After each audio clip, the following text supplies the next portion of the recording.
Bienvenidos a esta próxima lección sobre la doctrina cristiana.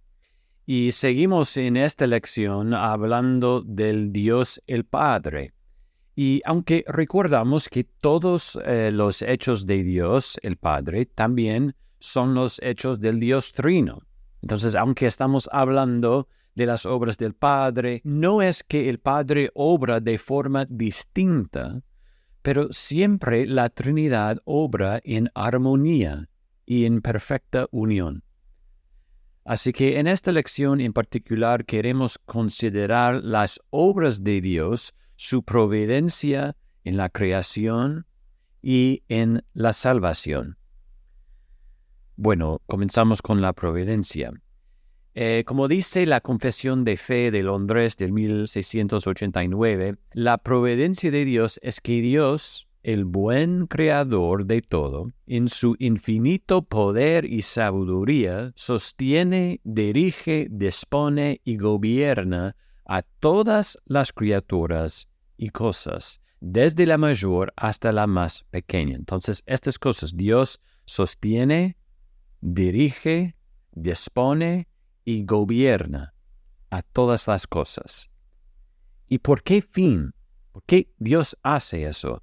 Dice la Confesión, para alabanza de la gloria de su sabiduría, poder, justicia, infinita bondad y misericordia.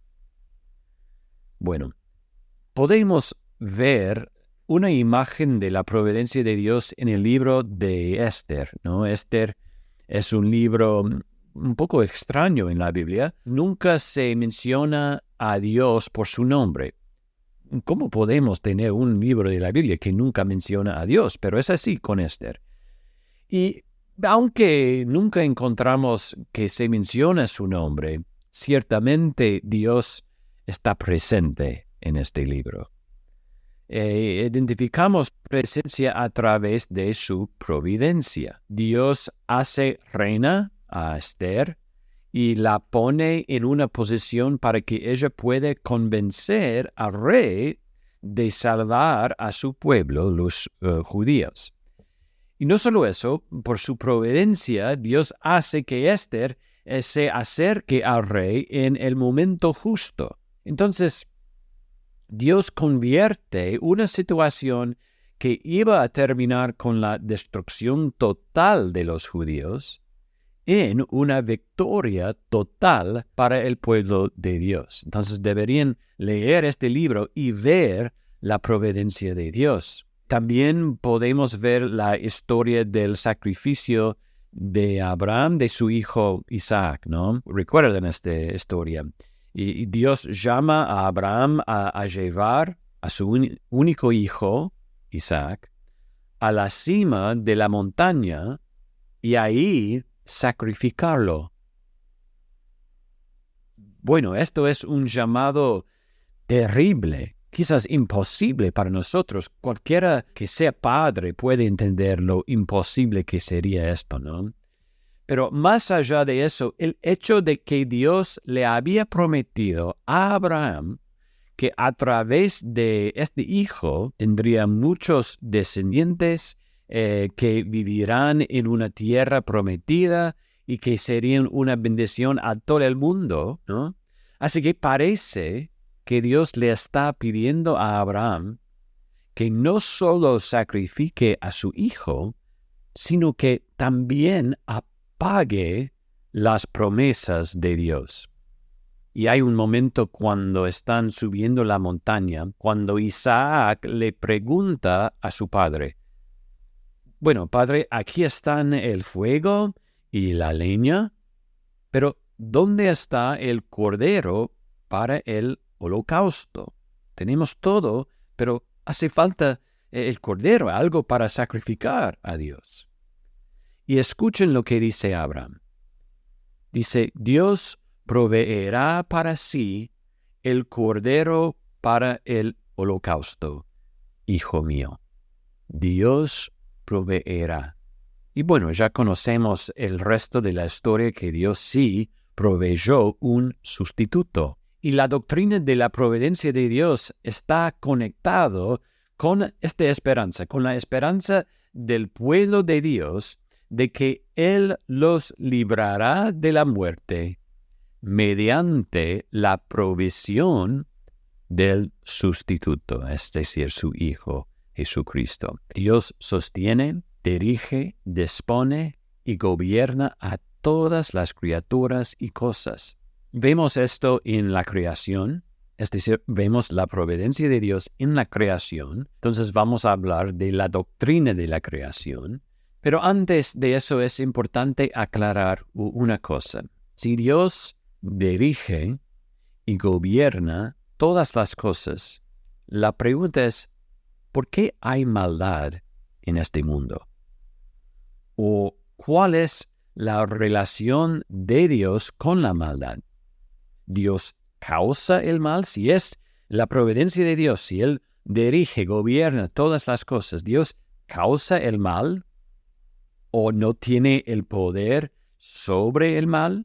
Y estas son preguntas importantes y preguntas que los cristianos a lo largo de los años se han hecho. Y bueno, las respuestas a estas preguntas son importantes para nuestras vidas. No se trata simplemente de una cosa académica. No, tiene que ver con nuestras vidas. Porque cuando me suceden cosas malas, importa si creo que Dios no pudo actuar, o si creo que Dios pudo haber actuado y no lo hizo, o si estaba usando Dios soberanamente esas cosas en mi vida con un propósito.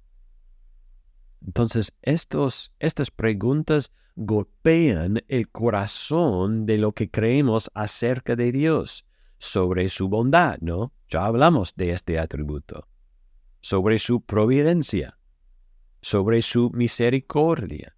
Entonces debemos considerar este tema con mucha humildad, mucha paciencia, mucho deseo de entender bien. Y sobre este tema en particular, Juan Calvino dijo, este secreto supera tanto la percepción de la mente humana que no me avergüenzo de confesar mi ignorancia. Hermanos, dijo eso Juan Calvino, ¿no? Entonces, nosotros también debemos confesar nuestra ignorancia. Entonces, veremos que hay cosas que podemos afirmar, porque dice la Biblia, debido a la que enseña la Biblia, y afirmamos que estas cosas son ciertas incluso si no podemos entender exactamente cómo todo encaja, ¿no? Hay cosas que podemos afirmar porque dice la Biblia, incluso cuando nosotros no podemos explicar exactamente cómo. Bueno, algunas cosas que podemos afirmar. Primero, Dios permite y usa soberanamente el mal, pero sin pecar ni ser culpable de ningún pecado. Ya hablamos de la santidad moral de Dios, que no peca. Entonces, Dios usa y permite soberanamente el mal, pero sin pecar. El libro de Job nos ayuda a entender estos puntos. Como lectores de Job, nosotros sabemos lo que está sucediendo detrás del escenario, digamos. Es decir, leemos sobre la conversación que ocurre entre Dios y Satanás. Pero es importante recordar que Job no sabe que esta conversación sucedió. Simplemente él está viviendo su vida cuando todas estas cosas malas comienzan a suceder. Después de todo lo que Job sufrió, su esposa dijo, «Maldice a Dios y muérete». Y Job responde, ¿aceptaremos el bien de Dios, pero no aceptaremos el mal? Y esta respuesta de Job es importante porque la suposición es que la respuesta de Job es que el bien proviene de Dios y debemos aceptarlo. Pero también ese mal puede venir de Dios y debemos aceptarlo confiando en que de alguna manera es para nuestro bien y para su gloria. En el caso de Job, él confía en la providencia de Dios. Y bueno, las Escrituras son claras en cuanto a que Dios usa la calamidad y el sufrimiento. A veces es para juzgar y a veces es para nuestra disciplina. Y la Biblia expresa estas cosas como una demostración, una muestra de la soberanía y la providencia de Dios sobre todas las cosas. Y bueno, puede ser difícil de entender la relación de Dios con el pecado, el sufrimiento o la calamidad. Estamos diciendo que el desastre, el castigo viene de Dios, pero no el mal ético. Es decir, Dios no es malo, Él no peca. Trae calamidad y juicio, es parte de su providencia sobre todas las cosas y criaturas, pero lo hace sin pecado, sin ser culpable del pecado. Entonces la Biblia afirma estas dos cosas. En la Confesión de Fe de Westminster, habla de este tema en términos muy claros. Dice, el pecado no es simplemente permitido por Dios, sino que está atado, ordenado y gobernado por Él en la plenitud de su sabiduría y poder para que cumpla sus propios propósitos santos. Sin embargo, la pecaminosidad todavía pertenece a la criatura y no procede de Dios, cuya santa justicia no puede causar ni aprobar el pecado. Entonces, afirmamos que Dios es soberano sobre el pecado y la calamidad y el juicio y el castigo, pero también afirmamos que Dios no peca, ni Él mismo hace el mal. Él es justo, bueno, santo en todo lo que Él hace. Bueno, pero también afirmamos, como es en el caso de Job, ¿no?, que Dios permite soberanamente estas cosas para sus buenos propósitos y para nuestro bien. El autor de Hebreos dice claramente que es para su corrección que sufren. Y el propósito es claro, dice, Él nos disciplina para nuestro bien, para que participemos de su santidad. El propósito de la calamidad y la disciplina es claro, es para nuestra corrección, para que seamos santos, para que veamos nuestro pecado, nos arrepintamos y confiemos en Cristo.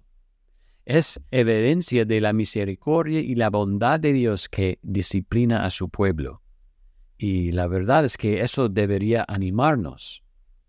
De hecho, después de que el autor de Hebreos habla sobre la dificultad de la disciplina y su propósito de santificarnos, él dice en Hebreos 12:12, por tanto, fortalezcan las manos débiles y las rodillas que flaquean. En otras palabras, anímense, hermanos. A nadie le gusta el sufrimiento o la disciplina o la calamidad, pero la Biblia claramente enseña que Dios lo quiere para nuestro bien. Puede ser difícil comprender cómo Dios causa o permite o usa el mal, pero sin pecado en sí mismo. Y cómo puede usar estas cosas para buenos propósitos. Pero esto es lo que dice la Biblia y por lo tanto lo que debemos afirmar. Incluso el pecado de alguna manera es bajo la providencia de Dios. Ahora queremos hablar de la creación, porque la creación es un acto donde vemos claramente la providencia de Dios y vale la pena entonces considerar los actos creativos de Dios. Y queremos responder a las preguntas de dónde vino el universo y por qué existe, y si debemos considerar a esta creación como algo bueno o algo malo. Bueno, sabemos que Dios creó de la nada. En latín decimos que Dios creó ex nihilo, es decir, de la nada. Entonces solo Dios existía antes de que se creara el universo. Esto dice Génesis 1:1, ¿no? En el principio Dios creó los cielos y la tierra. Entonces todas las cosas fueron creadas por Dios. En Génesis 1:3-25, Dios habla toda la creación a la existencia, tierra, aguas, plantas, animales. Pero en Génesis 2:7 y 2:22, Dios crea al hombre y la mujer y les insufló vida, dice. Y muestra que Dios tiene un lugar especial en la creación para el hombre y la mujer. Son creados a su imagen. Dice en Génesis 1:27, Dios creó al hombre a imagen suya. A imagen de Dios lo creó, varón y hembra los creó. Ahora, ¿qué significa que Dios creó ellos según su imagen? ¿Qué significa ser creado a la imagen de Dios? Significa ser como Dios y representar a Dios. El hombre es el pináculo de la creación de Dios, porque somos creados a su imagen. Significa también que estamos encargados con la autoridad sobre el resto de la creación como representantes de Dios. Dice en Génesis capítulo 1, versículos 28-31, que Dios los bendijo y les dijo: sean fecundos y multiplíquense, llenen la tierra y sométanla, ejercen dominio sobre los peces del mar, sobre las aves del cielo y sobre todo ser viviente que se mueve sobre la tierra. También les dijo Dios: miren, yo les he dado a ustedes toda planta que da semilla que hay en la superficie de toda la tierra y todo árbol que tiene fruto que da semilla. Esto les servirá de alimento, y a todo animal de la tierra, a todo ave de los cielos y a todo lo que se mueve sobre la tierra y que tiene vida, les he dado toda planta verde para alimento. Y así fue. Dios vio todo lo que había hecho y era bueno y en gran manera. Y fue la tarde y fue la mañana el sexto día. El hecho de que Dios nos creó según su imagen debería darnos mucha humildad, ¿no? Además, debido a que los humanos fueron creados a la imagen de Dios, significa que cada persona tiene valor, dignidad. Cada persona en nuestro mundo es digna de dignidad, de ser tratada con dignidad, porque fue creada a la imagen de Dios. Bueno, el pecado, ciertamente, como vamos a hablar en otra lección, ha estropeado eso, pero la imagen de Dios en los seres humanos permanece. Toda persona tiene valor, dignidad, debido a esta verdad sobre la creación. Bueno, sabemos que hay muchas teorías sobre la creación y muchos están en conflicto con lo que dice la Biblia. Algunos dicen que al igual que todas las criaturas vivientes, los humanos surgieron debido a mutaciones a lo largo del tiempo. Y muchas de esas teorías no otorgan a los seres humanos la dignidad que otorga el relato bíblico. Y no significa que no podamos ser informados por la ciencia. En un momento la mayoría de los cristianos creían que el sol giraba alrededor de la tierra. Y la ciencia nos enseñó que la tierra en realidad gira alrededor del sol. Y esto no se contradice con la Biblia, por lo cual podemos aceptarlo. Pero si surge una situación en la que la ciencia y la Biblia parecen estar en conflicto, debemos reconsiderar nuestra comprensión de ambos. A veces nuestro entendimiento es limitado o incorrecto. Y cuando entendemos correctamente la Biblia y entendemos correctamente la ciencia, no estarán en conflicto. Entonces, lo que sabemos con seguridad de las Escrituras es que Dios creó el mundo y todo lo que hay en él, y lo hizo ex nihilo, de la nada, ¿no? Antes de Dios no existía nada, por eso solo Dios es eterno. Y debido a que Dios lo hizo, el mundo, significa que Él tiene la autoridad suprema sobre todo. Si Dios creó el mundo y tiene autoridad sobre él y es el único eterno, entonces solo Él es digno de nuestra adoración. Entonces, incluso pensando en la creación, debería llevarnos a la adoración. Bueno, debido a que Dios es el creador, es distinto o diferente de su creación. Él es más grande que la creación. Está a cargo de ella. Él no depende de la creación.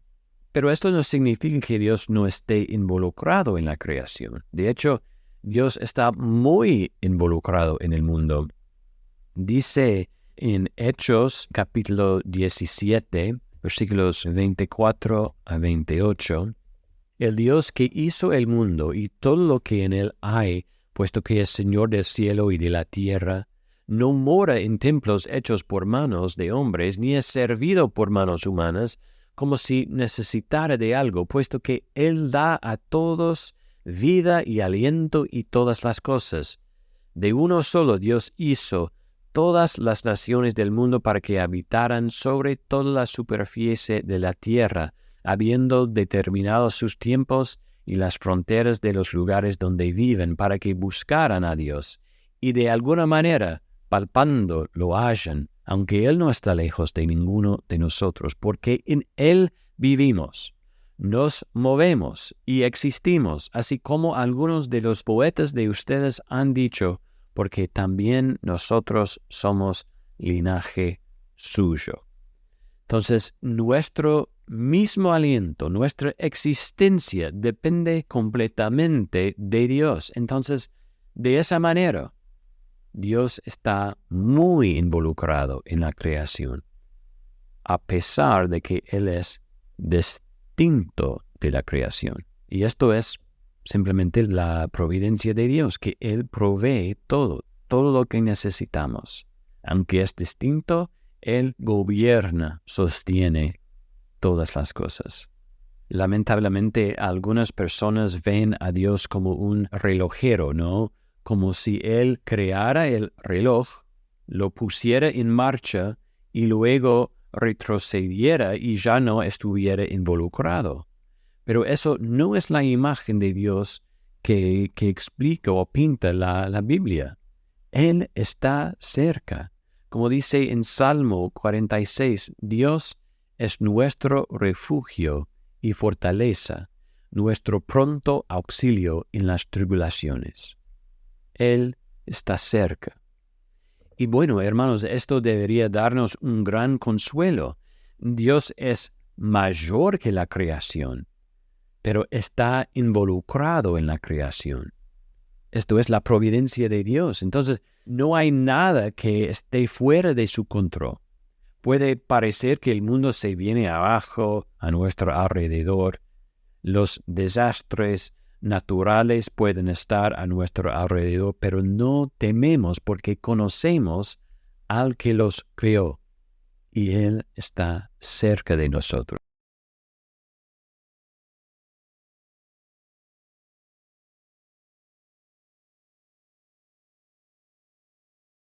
Dios, el buen creador de todo, en su infinito poder y sabiduría sostiene, dirige, dispone y gobierna a todas las criaturas y cosas.